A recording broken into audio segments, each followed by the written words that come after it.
उन्हाचा तडाखा सोसून शेतात डोलणाऱ्या ज्वारीच्या कणसांना कोंब फुटले आहेत, तर काही भागात ज्वारी काळी पडल्यामुळे अकोला जिल्ह्यातील तेल्हारा तालुक्यातील शेतकऱ्यांवर मोठं संकट ओढावलंय। तेल्हारा तालुक्यात मागील काही दिवसात जोरदार पाऊस झाला।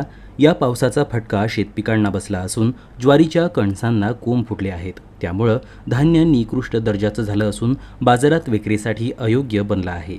काही भागात ज्वारी सडून काळी पडली आहे, त्यामुळे शेतकऱ्यांचा काढणीचा खर्च सुद्धा वसूल होणार नाही अशी परिस्थिती निर्माण झाली आहे। ज्वारी ही उन्हाळी हंगामातील प्रमुख नगदी पीक मानली जाते।